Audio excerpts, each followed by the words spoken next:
नमस्कार, आप देख रहे हैं न्यूज 18 बिहार झारखंड। मैं हूं आपके साथ रुचिका। आज बुलेटिन की शुरुआत इस वक्त की बड़ी खबर के साथ करेंगे। दुमका से बड़ी खबर आ रही है, जहां चाकू से गोदकर पति पत्नी की हत्या की गई। दो बेटी भी गंभीर रूप से घायल है। शिकारीपाड़ा थाना क्षेत्र की यह घटना बताई जा रही है। सोमवार की देर रात यह घटना हुई है। प्रेम प्रसंग को लेकर के हत्याकांड की बात सामने आई। दोनों लड़की PJMCH में भर्ती है। तो ये बड़ी खबर बता रहे हैं, जहां डबल मर्डर से हड़कंप मचा हुआ है। पति पत्नी की चाकू गोदकर हत्या कर दी गई। और ज्यादा जानकारी के साथ इस वक्त न्यूज 18 संवाददाता नीतीश हमारे साथ इस वक्त सीधे फोन लाइन पर जुड़ गए हैं। नीतीश, क्यों ये हत्या की गई है, क्या जानकारी मिल पा रही है? बता दूं आपको कि ये दुमका के शिकारीपाड़ा थाना क्षेत्र के सुंदर प्लान गांव का यह मामला है। जब कल देर रात जो है प्रेमिका के जो प्रेमी हैं वो घर पर पहुंचते हैं और प्रेमिका के जो पिता और माता होते हैं उसकी जो है चाकू घोंपकर जो है हत्या कर दी जाती है। कारण जो पीछे का बताया जा रहा है कि वो शादी नहीं कराने से वो नाराज था, जिसको लेकर जो है माता पिता की चाकू घोंपकर जो हत्या कर दी गई है। वही पूरे मामले में जो दो बहन है उस पर भी जो है चाकू से हमला किया गया है। फिलहाल जो छोटी बहन है वो जो है उसकी स्थिति जो है वो गंभीर रूप से घायल है और दुमका के PJMCH में फिलहाल भर्ती कराया गया। जी, पुलिस की तरफ से क्या कार्रवाई की जा रही है, क्या गिरफ्तारी हुई अब तक? जो जानकारी अभी मिल पा रही है उसको डिटेन करने की पुलिस प्रयास कर रही है, लेकिन जो अभी दोनों घायल है उसे फिलहाल जो अस्पताल के लिए पुलिस लेके गई है और फिलहाल जो है दोनों का इलाज जो है PJMCH में फिलहाल चल रहा है। जी ठीक है, आप नजर बना के रखिए नीतीश। तमाम अपडेट आपसे लेंगे। बहुत शुक्रिया जानकारी के लिए। खबर अब धनबाद से है, जहां पाथरडीह थाना क्षेत्र के शंकर उर्फ जादू महतो की मौत बोकारो के BGH में इलाज के दौरान हो गई। जादू महतो ने 28 अगस्त को पेट्रोल डालकर के खुद को आग लगा ली। आरोप यह भी है कि BCCL के पत्थरडीह कोल वॉशरी द्वारा 13 साल पहले रैयत का जमीन एग्रीमेंट किया गया था, लेकिन आज तक जमीन के बदले कोई लाभ नहीं मिला, जिससे परेशान होकर के शख्स ने खुद को आग लगा लिया और इलाज के दौरान उसकी मौत हो गई। मौत से पहले बयान भी उसने दिया। Washery Monnet HR, BCCL PO और मजदूर यूनियन नेता को इसके लिए उसने जिम्मेदार भी ठहराया। तो मौत से पहले बयान भी सामने आया, जिसमें उन्होंने कई पर गंभीर आरोप लगाए हैं। मजदूर यूनियन नेता पर भी गंभीर आरोप शख्स की तरफ से लगाया गया। दो साहो तो खाली एगो अड़गे बेटा HR संजय कुमार, विपिन कुमार और सबुर गोराई आज ओकर नंबर ते हमार जान गेला हो। हमार जमीन 17-18 आज कब्जा कोई रखो ना हो और खतरे में जान दे लोड लियो, सबके नौकरी दिया लियो और हमरा हटा लो। लेकिन एक बात याद रखबे, संजय कुमार एक आधार कार्ड कहाँ के लगे, इतना कभी याद रखबे तुम्हारी बात। धनबाद में जब BCCL की कोल वॉशरी ने एग्रीमेंट के 13 साल बाद भी जमीन का मुआवजा नहीं दिया, तो जादू महतो ने परेशान होकर के मौत को गले लगा लिया। अब जादू महतो की मौत पर आरोप प्रत्यारोप का दौर देखिए शुरू हो चुका है, लेकिन जीते जी पिछले 13 साल से किसी ने उसे मुआवजा दिलाने का कोई ठोस प्रयास नहीं किया। वहीं जिस मजदूर यूनियन के नेता सुबुर गोराई पर जादू महतो ने मरने का आरोप लगाया, वो भी अब इसके पीछे विरोधियों की साजिश बताने में लगे हैं। बाहरी द्वारा इतना प्रेशराइज, मेंटली प्रेशर और फिजिकली टॉर्चर किया जाता है कि लोग मतलब जीने से अच्छा उन लोग मरना समझते हैं। क्योंकि आज जिसका जो एक व्यक्ति का जिसका मृत्यु हुआ है, बताइए उसका 5 एकड़ 70 डिसमिल जमीन अभी तक उसको मतलब मुआवजा नहीं मिला है। और मतलब कितना दुख का बात है कि अपना जमीन अपना माटी, इसके बावजूद वो व्यक्ति को आज मतलब अपना शरीर को आत्मदाह करना पड़ा है। उनको जो है एक साजिश के तहत उनको फंसाया गया और उनको झूठ मूठ का बदनाम किया गया। उनके ऊपर आरोप लगाया गया कि 26 लाख का जो है GST जो है उनका बकाया है। उनका हमने जो इनका पता किया तो जो है इनका जो है 2022 में जो है 3 महीने का पेमेंट इनका जो है जो मजदूरों का होता है वो नहीं मिला। 2019 में जो पेमेंट बढ़ा था 1260 रुपया, उसमें इसको जो है दिया जाता था जो है 600 करके दिया कि और बाकी का ये पेमेंट किए। तो जब इनको कंपनी पेमेंट नहीं करेगी तो ये GST देंगे कहाँ? और सबसे बड़ी बात तो ये है कि कंपनी जो भी होती है वो GST का पैसा काट के ही पेमेंट करती है, लेकिन इसको फंसाना था और इसको इस टेंडर से हटाना था। इसमें बहुत से लोग लगे हुए हैं, जो भी बाहरी तत्व हैं, शासन है, प्रशासन है, जनप्रतिनिधि, सब मिल के जो है इसको जो है इनका समझिए कि इनका मर्डर किया है। तो इनमें आपके चैनल के माध्यम से मैं मांग करता हूं कि जिन व्यक्तियों का ये नाम लिए हैं उनका जो है तुरंत जो है गिरफ्तारी हो, उनको सजा मिले, और जो इनका जो मुआवजा जो 5 एकड़ 71 डिसमिल जो जमीन है उनका मुआवजा तुरंत दिया जाए, स्थानीय नौकरी दिया जाए, और जो टेंडर जो इनका जो ले लिया गया है, छीन लिया गया है, उसको जो है पुनः इनको दी। और ये मोनेट कंपनी जितना अत्याचार इस पर सुने किया, यहाँ इतना नहीं लोगों ने, कम से कम लोगों पर जितना रैयत है सब पर अत्याचार किया। जमीन जाने के बाद भी लोगों को नौकरी नहीं दिया गया, लोगों पर सुनते झूठा मुकदमा कर करके आवाज को दबा दिया जाता था। आज ये बेचारा तंग आकर के आत्महत्या कर लिया। 2 नंबर करने वाला लोग, लोहा कोयला का काम करने वाला लोग, ऐसे लोग नेतागिरी कर रहा है। आज जिसका हम लोग विरोध करते हैं वैसे लोग ये षड्यंत्र के तहत ये एक तो इसका इशू बना रहा है। दावे के साथ बोलना चाहते हैं इसमें जितना 2 नंबरी लोगों का जम रहा है, कुछ लोगों का उस षड्यंत्र के साथ मेरा नाम को ला रहा है। और इसी बीच बड़ी खबर गिरिडीह से है, जहां चोरी के आरोप में एक महिला को सार्वजनिक रूप से जलील किया गया। घटना डुमरी थाना क्षेत्र के पिपरा डी की बताई जा रही है। एक घर से गहना चोरी का शक होने पर लोगों ने एक महिला को पकड़ लिया था, लेकिन पुलिस के हवाले करने के बजाय कानून हाथ में ले लिया और उसके साथ मारपीट शुरू कर दी। इतना ही नहीं, महिला के बाल को भी काट दिया और चप्पल की माला पहनाकर गांव में घुमाया, जिसका वीडियो भी सोशल मीडिया पर तेजी से वायरल हो रहा है। हालांकि वीडियो वायरल होने के बाद पुलिस ने संज्ञान ले लिया है और पीड़ित महिला को जांच के लिए अस्पताल ले गई और उसके बयान के आधार पर 6 महिला सहित कुल 9 लोगों के खिलाफ नामजद प्राथमिकी भी दर्ज की गई है, जिसमें 3 की गिरफ्तारी भी हो गई है। बाकी की गिरफ्तारी के लिए पुलिस छापेमारी कर रही है।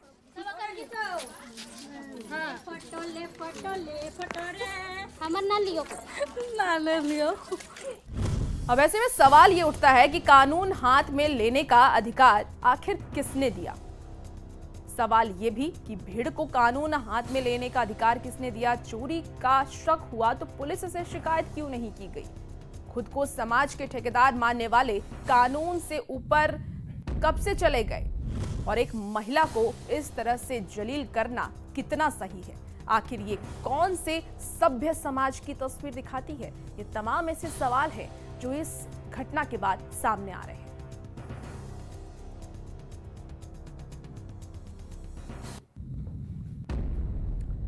देखिए, दिल्ली में आज से जीएसटी काउंसिल की बड़ी बैठक शुरू हो रही है। 2 दिन तक चलने वाली इस बैठक के पहले दिन आज अलग अलग राज्यों के वित्त सचिव और वाणिज्य कर सचिव शामिल होंगे।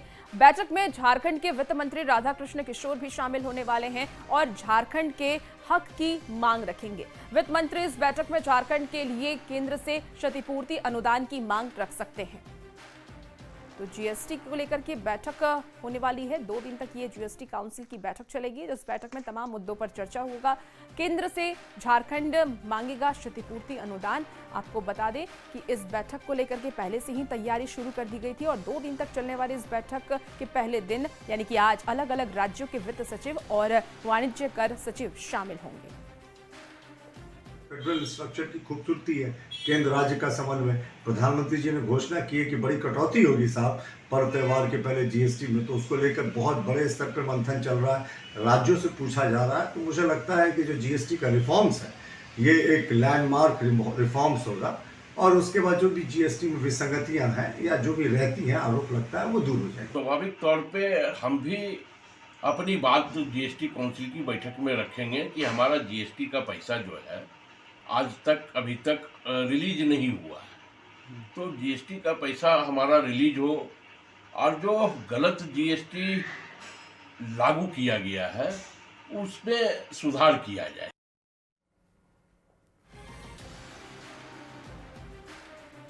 और इसी बीच देखिए राज्य से बड़ी खबर आ रही है, जहां आज मिलेगी नौकरी वाली सौगात। तो सीएम हेमंत सोरेन बांटेंगे नियुक्ति पत्र, पीजीटी शिक्षकों को नियुक्ति पत्र दिया जाएगा, सहायक आचार्य को भी नियुक्ति पत्र दिया जाएगा, लैब सहायकों को मिलेगा नियुक्ति पत्र। प्रोजेक्ट भवन में 12:30 पर यह कार्यक्रम होने वाला है। तो आज बड़ी खबर बता रहे हैं आपको राज्य से, जहां आज नौकरी की सौगात सीएम सोरेन की तरफ से मिलने वाली है। सीएम सोरेन नियुक्ति पत्र बांटेंगे, पीजीटी शिक्षकों को नियुक्ति पत्र दिया जाएगा, सहायक आचार्य को भी नियुक्ति पत्र दिया जाएगा, इसके साथ ही लैब सहायकों को भी नियुक्ति पत्र मिलेगा। तो वक्त रखा गया है 12:30 का, प्रोजेक्ट भवन में यह कार्यक्रम होना है। मंत्री जी संभवतः 200-300 नियुक्ति पत्र बांटेंगे, और अगर आप इनके इलेक्शन मैनिफेस्टो को देखें, इनके हर बार की घोषणा को देखें, तो इस 5 वर्षों में 10 लाख नियुक्ति पत्र बांटना है माननीय मुख्यमंत्री जी। तो इसे तो हम ऊंट के मुंह में जीरा भी नहीं कह सकते, इसे तो हम विलुप्त हो गए डायनासोर के मुंह में जीरा कहें तो बेहतर होगा, क्योंकि कहा 10 लाख नियुक्ति पत्र का आपका बांटने का लक्ष्य, और आपकी सरकार को 2-3 महीने में 1 वर्ष हो जाएंगे, लेकिन आप अपने लक्ष्य से बहुत पीछे हैं। माननीय मुख्यमंत्री हेमंत सोरेन जी जुमलेबाज मुख्यमंत्री नहीं है, हमारी सरकार जुमलेबाज नहीं है, हम जो बोलते हैं वो करते हैं। हमने मैया सम्मान बोला तो हमने दिया और लगातार देते आ रहे हैं। आज ये क्या वादे करके दिल्ली की सत्ता में आए हैं, आप पता कर लीजिए क्या वो वादे पूरे हुए। इसी बीच राज्य से बड़ी खबर आ रही है, जहां आज हेमंत कैबिनेट की अहम बैठक होने वाली है। बैठक में हो सकते हैं कई बड़े फैसले। तो शिबू सोरेन के आवास पर यह फैसला संभव है। आपको बता दें कि रूपी सोरेन के नाम हो सकता है आवंटित, उद्योग भवन के भी हो सकते हैं फैसले। तो छात्रवृत्ति पर भी कई फैसला आ सकता है। आज बड़ी खबर बता रहे कैबिनेट की आज बैठक होने वाली है। ये बैठक हर महीने में अहम मानी जा रही है। बैठक में कई बड़े फैसले आज सीएम सोरेन की तरफ से लिए जा सकते हैं। शिबू सोरेन के आवास पर ये फैसला संभव होगा।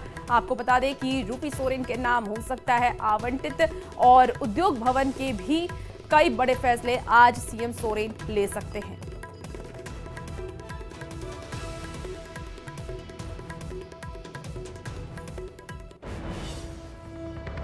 तो झारखंड में नगर निकाय चुनाव को लेकर के निर्वाचन आयोग नगर विकास विभाग की रिपोर्ट का इंतजार कर रहे हैं। आयोग के सचिव राधेश्याम प्रसाद ने कहा है कि निर्वाचन आयुक्त का पद खाली है और बिना उनके फिलहाल चुनाव होना भी संभव नहीं है।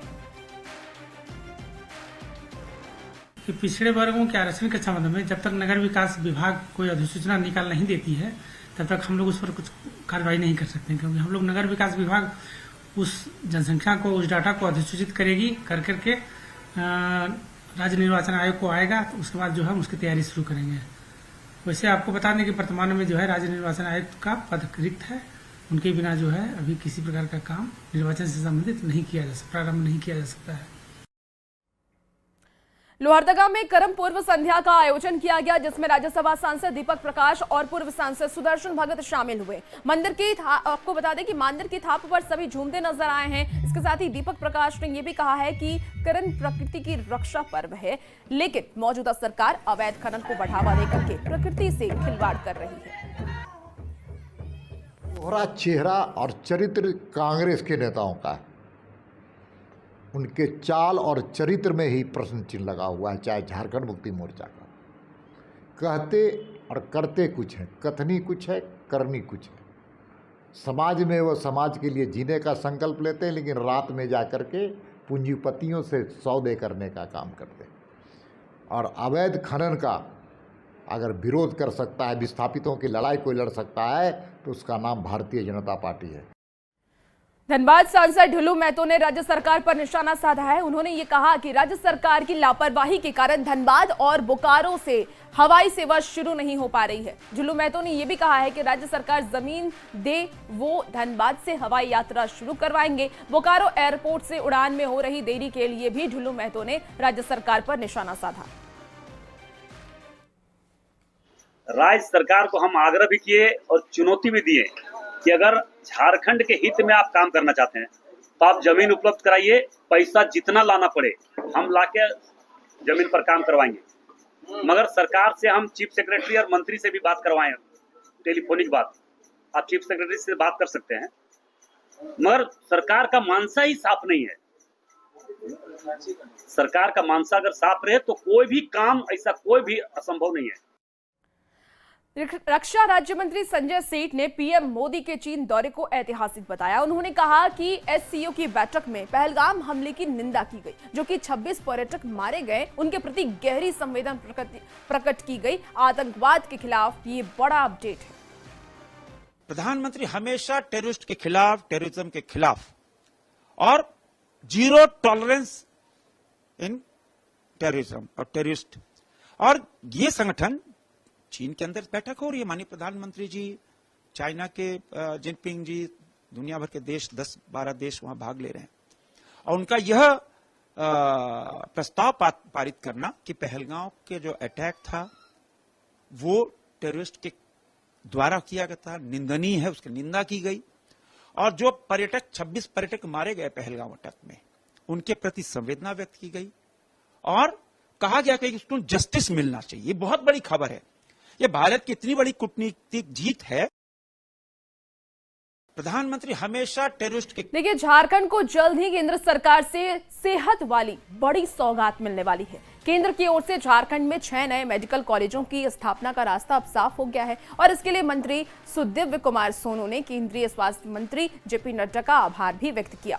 सुदिव्य कुमार सोनू ने यह कहा है कि सीएम हेमंत सोरेन के नेतृत्व में लगातार झारखंड में स्वास्थ्य व्यवस्था को बेहतर किया जा रहा है, और इसी दिशा में केंद्रीय स्वास्थ्य मंत्री के सहयोग से राज्य में 6 मेडिकल कॉलेज और अस्पताल की स्थापना का मार्ग प्रस्तावित हुआ है, जिससे कि आने वाले दिनों में झारखंड में सार्वजनिक तौर पर स्वास्थ्य कवरेज के लक्ष्य को हासिल करने की दिशा में बड़ी मदद मिलेगी।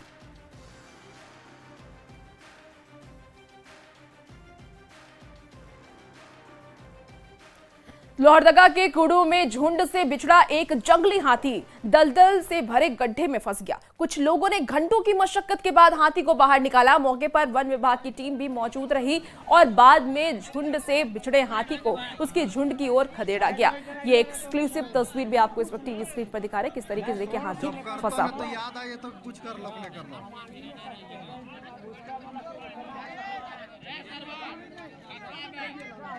लोगों के घंटों मशक्कत के बाद हाथी को बाहर निकाला गया। वन विभाग को भी इस बात की जानकारी दी गई। वन विभाग की टीम भी मौके पर पहुंची और हाथी को खदेड़ा, तो झुंड की तरफ वापस खदेड़ा गया है हाथी को। हाथी इन दिनों लगातार झारखंड में उत्पात मचा रहा है और एक हाथी ऐसे गड्ढे में गिर गया, वो फंस गया। हालांकि वन विभाग ने किसी तरीके से उसका रेस्क्यू किया। घंटों मशक्कत के बाद रेस्क्यू किया गया है। ये एक्सक्लूसिव तस्वीर भी इस पर टीवी स्क्रीन पर आपको दिखा रहे हैं।